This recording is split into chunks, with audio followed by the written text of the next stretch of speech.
যে আসন্ন নির্বাচন, এখানে আমাদের নানা প্রতিপক্ষ আছে, প্রতিদ্বন্দ্বী আছে, তাদের মোকাবেলা করার জন্য আপনাদের হাতিয়ার দরকার।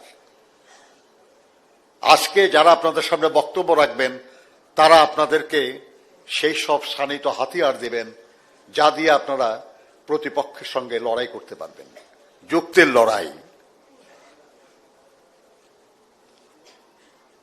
বন্ধুরা আমার,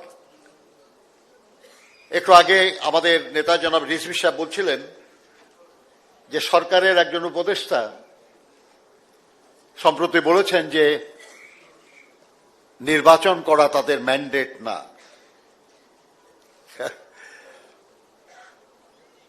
আমি বুঝি না যে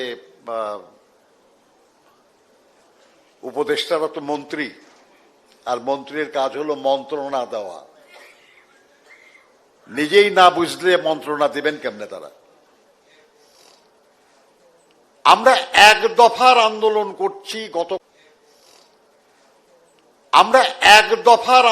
করছি গত কয়েক বছর ধরে, এবং সেই এক দফাটা কি? স্বৈরাচার বা ফ্যাসিবাদী যে সরকার তার পতন এবং একটা নির্দলীয় নিরপেক্ষ সরকারের অধীনে অবাধ সুষ্ঠু জাতীয় সংসদ নির্বাচনের মাধ্যমে গণতন্ত্র পুনঃপ্রতিষ্ঠা। এটা এক দফা নাকি? তো এক দফার একটা অংশ আমরা অর্জন করেছি, ফ্যাসিবাদের পতন হয়েছে। বাকি অংশটুকু পূরণ করার জন্যই না এই অন্তর্বর্তীকালীন সরকার। এটা বুঝতে যদি এত কষ্ট হয় তাহলে কেমন হবে?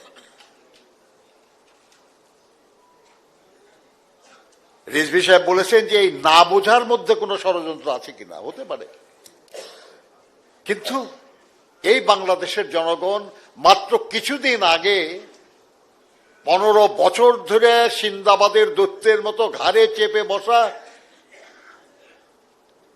একটা নিপীড়নকারী, একটা খুনি, একটা ফ্যাসিবাদী সরকারকে উৎখাত করেছে। সেই জনগণ কোন ষড়যন্ত্র হতে দেবে না।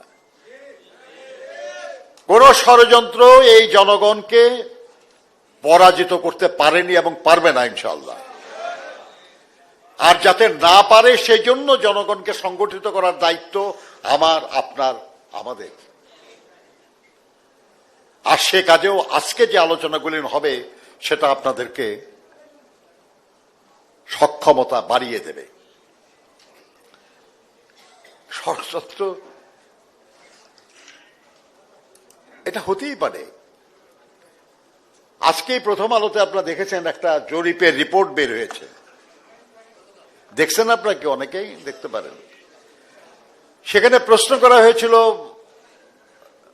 যে বেশি আসন এই নির্বাচনে কে পাবে, কোন দল? শতকরা ৬৬% উত্তরদাতা বলেছে বিএনপি, আর শতকরা ২৬% উত্তরদাতা বলেছে জামায়াতে ইসলামী।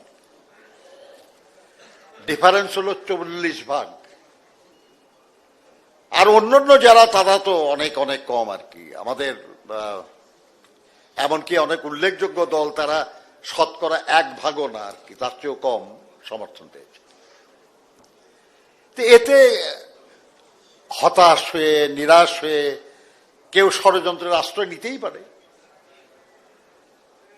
কিন্তু যে জনগণ তাদের মন স্থির করে ফেলেছে তারাই ষড়যন্ত্রকে সফল হতে দেবে না, এটা মনে রাখতে হবে আমাদের।